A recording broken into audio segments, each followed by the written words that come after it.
രക്തസാക്ഷികളുടെ സ്മരണാർത്ഥം നടന്ന ആഘോഷങ്ങളിൽ 40 ലക്ഷത്തോളം വിശ്വാസികൾ പങ്കെടുത്തത് ശ്രദ്ധേയമായി. ഉഗാണ്ടയിലെ നബുഗോങ്കോയിൽ രക്തസാക്ഷികളുടെ സ്മരണാർത്ഥം നിർമ്മിക്കപ്പെട്ട ബസലിക്കയിലായിരുന്നു ആഘോഷ പരിപാടികൾ. തലസ്ഥാനമായ കമ്പാലയിൽ നിന്ന് 20 കിലോമീറ്റർ അകലെയാണ് ഈ ബസലിക്ക സ്ഥിതി ചെയ്യുന്നത്.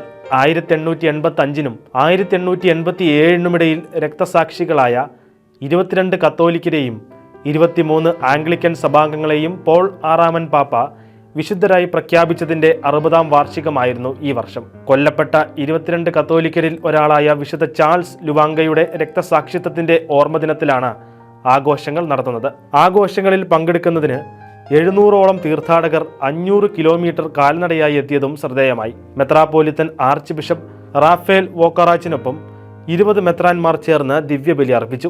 ക്രൈസ്തവ വിശ്വാസത്തിന് നിരക്കാത്ത എല്ലാ തരത്തിലുമുള്ള വിഗ്രഹാരാധനയിലും ആചാരങ്ങളിൽ നിന്ന് ബോധപൂർവം ഒഴിഞ്ഞു നിൽക്കണമെന്ന് ബിഷപ്പുമാർ ഉദ്ബോധിപ്പിച്ചു. ഇത്തരത്തിൽ വിശ്വാസം ഉപേക്ഷിക്കാൻ തയ്യാറാകാതെ ജീവൻ ബലി കഴിച്ചവരുടെ സ്മരണയാണ് നാം ആഘോഷിക്കുന്നതെന്നും ബിഷപ്പുമാർ പറഞ്ഞു. നിരവധി ആഫ്രിക്കൻ രാജ്യങ്ങളിൽ നിന്നുള്ളവരും മറ്റു ഭൂഖണ്ഡങ്ങളിൽ നിന്നുള്ളവരും രാജ്യത്തെ പ്രസിഡന്റ് ഉൾപ്പെടെയുള്ളവരും വിശുദ്ധ കുർബാനയിലും ആഘോഷ പരിപാടികളിലും പങ്കെടുത്തു.